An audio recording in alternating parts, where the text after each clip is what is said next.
여러분 안녕하십니까? 헬로티비 뉴스입니다.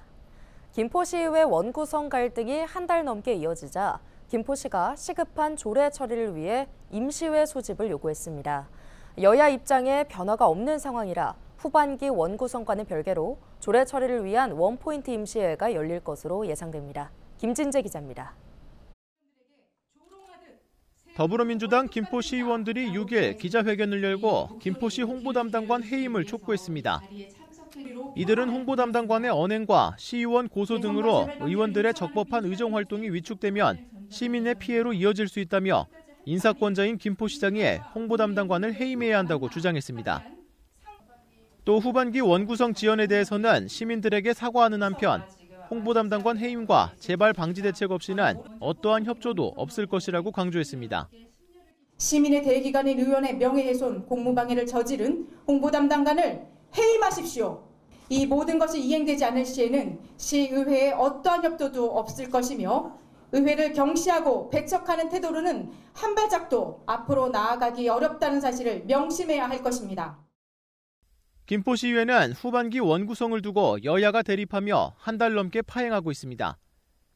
여당인 국민의힘은 본회의장에 출석해 회의 규칙에 따라 의장과 부의장 먼저 선출하자는 입장인 반면 야당인 민주당은 전반기에 상생정치 실천합의에 따라 후반기 원구성이 이루어져야 한다는 입장입니다. 민주당은 원구성 합의 전까지 본회의장 출석을 거부하고 있는 상황. 지난달 16일 조례안 심의를 위해 열린 임시회도 민주당이 본회의장에 출석하지 않아 정족수 미달로 무산됐습니다. 문제는 후반기 원구성이 더 늦어질 경우 각종 조례안을 처리하지 못해 김포시가 추진 중인 사업에도 차질이 생길 수 있다는 점입니다.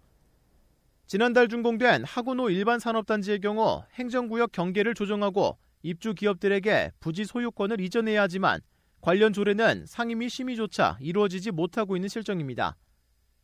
상황이 이렇다 보니 김포시가 행정 절차 지연으로 기업들의 피해가 발생하지 않도록 지난 2일 김포시의회에 임시회 소집을 요구했습니다.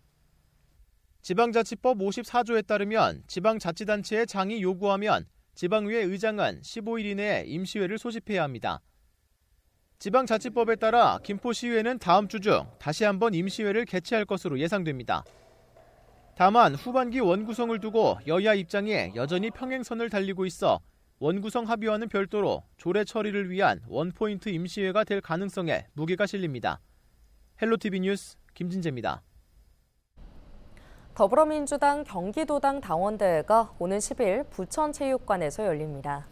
이번 행사에서는 경기도당 위원장 선출과 당대표, 최고위원 후보 합동연설회 등이 이어질 예정입니다.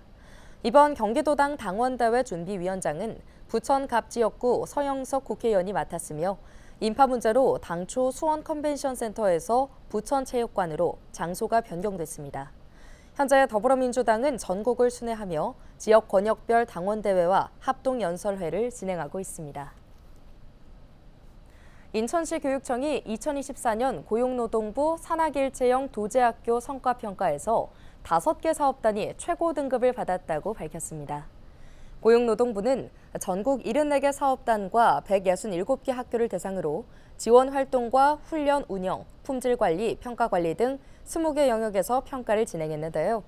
인천은 인천기계공고와 부평공고기계, 전자 분야, 대한미용사회와 평촌 경영고 등 5개 사업단이 최고 등급인 S등급을, 인평자동차고와 인천재능고 등 2개 사업단이 A등급을 받았습니다. 한편 산학일체형 도제학교는 현장 중심의 직업교육을 강화하기 위해 독일과 스위스의 도제교육을 국내 현실에 맞게 도입한 새로운 직업교육 모델입니다. 인천은 현재 10개 학교, 14개 분야에서 도제교육을 진행하고 있습니다. 부평구가 국민건강증진법 개정에 따라 오는 17일부터 어린이집과 유치원, 초중고등학교 주변 금연구역을 확대 적용합니다. 새롭게 바뀐 국민건강증진법에는 어린이집과 유치원 시설의 경계선으로부터 10m 이내로 지정됐던 금연구역이 오는 17일부터 30m 이내까지로 확대되는 내용이 포함됐습니다. 또 새롭게 학교 시설의 경계선으로부터 30m 이내도 금연구역으로 추가 적용했습니다. 최근 폭염으로 온열 환자가 증가하는 등 피해가 잇따르면서 건강관리에 주의가 요구되고 있습니다. 특히 홀몸 어르신 등 취약계층 주민들은 에어컨 없이 더위와 사투를 벌이고 있는데요. 폭염과 사투를 벌이고 있는 홀몸 어르신들을 김호 기자가 만나봤습니다. 서울 은평구의 한 반지하 주택. 문을 열고 들어가자 숨이 턱 막혀옵니다. 외부 열기를 차단하기 위해 창문은 굳게 닫혀 있습니다. 선풍기를 틀어보지만 뜨거운 바람만 나올 뿐입니다. 80을 넘긴 어르신은 더위에 밤잠을 설치기 일쑤입니다. 더위를 피하기 위해 날이 밝기만을 기다린 뒤 냉방 시설이 있는 경로당으로 발걸음을 재촉합니다. 더우니까요. 덥고 다니는 것도 그렇고 집에 있는 것도 그렇고 다 오나가나 덥잖아요. 오늘 경로당에 또 그렇게 또 에어컨도 틀어놓고 여기저기다 선풍기 틀어놓고 많아요. 사람이요. 인근의 또 다른 반지하 주택. 지금 실내 온도는 보시는 것처럼 33도를 가리키고 있습니다. 자, 그렇다면 실내 온도는 얼마나 되는지 제가 직접 들어가서 측정해 보도록 하겠습니다. 네, 제가 지금 선풍기를 틀고 어르신과 5분 정도 대화를 나눠봤는데요. 기온은 보시는 것처럼 32도로 외부와는 1도밖에 차이가 나지 않습니다. 20년 넘게 반지하 방에 살고 있는 이태연 할머니는 올해가 유난히 덥다고 말합니다. 건강이 좋지 않아 바깥 출입을 자제하고 있지만 방 안 사정은 나을 게 없습니다. 30도를 오르내리는 내부 온도에 하루에도 몇 번 샤워를 해보지만 더위를 쫓기에는 역부족입니다. 더위도 더위지만 습도도 문제입니다. 올해는 폭우와 폭염이 번갈아 기승을 부리면서 장판과 벽면에 곰팡이가 피어올라 하루에도 몇 번 신문지를 교체하고 있습니다. 여름은 아직 남았는데 더위를 어떻게 견딜지 막막하기만 합니다. 모욕도 하루 몇 번씩 하고 저녁에도 하고 아침에도 하고 낮에도 하고 견디기가 좀 힘듭니다. 근데 에어컨이라도 조그만한 거 하나 이렇게 해주시면 좋겠는데. 이처럼 더위에 고통받고 있는 취약계층을 위해 서울시는 193억 원의 냉방비를 긴급 지원하고 있습니다. 기초생활수급자 32만 가구와 차상위 계층과 한부모 가정 5만 가구 등 37만 가구에 가구당 5만 원을 지원하고 있습니다. 하지만 이 같은 일시적인 지원보다는 에어컨 설치 등 더위를 피할 수 있는 실질적인 대책이 시급한 상황입니다. 선풍기만으로는 여름에 온도가 그렇게 내려가지 않잖아요, 실질적으로. 그래서 온도 조절에 취약한 어르신들인 만큼 에어컨 지원이 좀 이제는 거의 필수적이지 않나 싶습니다. 전국적으로 무더위 취약계층은 50만 명이 넘을 것으로 추산됩니다. 더위와 사투를 벌이고 있는 이들을 위해 보다 촘촘한 지원 대책 마련이 필요해 보입니다. 헬로티비 뉴스 김호입니다. 장마철을 틈타 폐수를 무단 방출하는 등 불법 행위를 한 사업장이 무더기로 적발됐습니다. 집중호우에 맞춰 폐수를 교묘히 처리한 건데요. 경기도는 폐수 배출 사업장에 대한 조사를 확대할 방침입니다. 이재필 기자의 보도입니다. 경기도 평택시의 한 폐기물 처리 업체. 폐기물 수거 용기를 세척하는데 이 과정에서 나온 폐수가 그대로 배수로로 향합니다. 빵가루와 튀김 찌꺼기 등이 섞인 폐수는 배수로를 타고 인근 농수로로 흘러들어갑니다. 경기도가 장마철을 틈타 폐수를 무단 방출하는 등 불법 행위를 한 사업장을 무더기로 적발했습니다. 경기도 특별사법경찰단은 도내 주요 폐수 배출 사업장 380곳을 조사한 결과 23개 사업장에서 24건의 불법 행위를 적발했다고 6일 밝혔습니다. 미신고 폐수 배출 시설 설치가 7건으로 가장 많았고 수질 유해물질 유출 행위가 5건으로 그 뒤를 이었습니다. 주요 적발 사례를 살펴보면 평택시의 한 업체는 폐수 배출 시설을 관할 관청에 신고하지 않고 작업하다 적발됐고 같은 지역의 또 다른 업체는 더러워진 용기를 세척한 폐수를 인근 농업용 수로에 버리다 덜미를 잡혔습니다. B씨 니은 업체는 공공수역에 버려서는 안 되는 특정 유해물질인 구리를 공공수역에 버리다가 적발되었습니다. 장마가 이어지는 여름철에 수질 오염 사고가 빈번한 만큼 계속적으로 수질 오염에 대한 단속을 시행하여 도는 한국환경보전원 등 유관기관에 적발 사례를 전달해 부주의나 과실로 법을 위반하는 업체가 발생하지 않도록 예방 활동에 집중한다는 방침입니다. 헬로티비 뉴스 이재필입니다.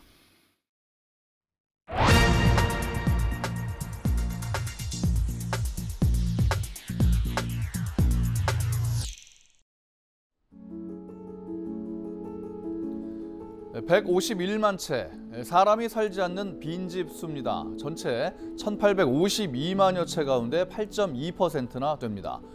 농어촌 지역에 많지만 도시에서도 점차 늘어나는 추세입니다. 지역 소멸 위기의 현실을 잘 보여주는 수치죠. 빈집을 방치하면 우범지대가 될 가능성이 큽니다. 붕괴와 같은 안전상의 문제도 발생하죠. 동네 전체 경관이 망가집니다. 그러면 인근 주민들이 떠나죠. 빈집이 더 늘어나는 악순환에 빠지게 되는 건데요. 그러다 결국 지역이 침체되고 소멸 속도가 빨라지는 겁니다. 그렇다면 우리는 빈집 문제를 해결해서 지역 소멸 시계를 늦춰야 할 텐데요. 몇 가지 좋은 사례가 있습니다. 빈집을 리모델링해서 귀농 귀촌인과 예술인들에게 5년간 무상 임대하는 전북 익산시의 귀농인 희망하우스 사업, 그리고 빈집을 호텔로 만들고 야외 정원을 꾸민 강원도 정선군 고한읍의 마을 18번지가 정원, 또 빈집을 철거해서 주차장으로 쓰거나 외국인 근로자들의 주거지로 재탄생시킨 충남 홍성군의 빈집 함께 써유. 일본은 어떨까요? 900만 채나 되는 빈집 문제를 해결하기 위해서 이른바 빈집세를 부과하고 있습니다. 9채 가운데 1채가 빈집인 도쿄는 빈집을 노인보호시설, 학습지원소, 지역 커뮤니티 센터 등으로 활용하고 있습니다. 관광지인 교토시는 빈집을 숙박시설로 리모델링해서 호텔 부족 문제를 해소하고 있습니다. 재활용이 어렵다면 깨끗하게 철거하는 것도 방법입니다.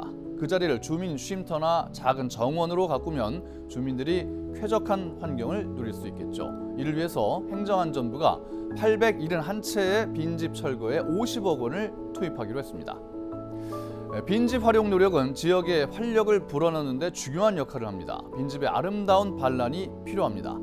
집주인과 지자체 그리고 중앙정부가 힘과 지혜를 모으기를 기대합니다. 데스크의 눈이었습니다.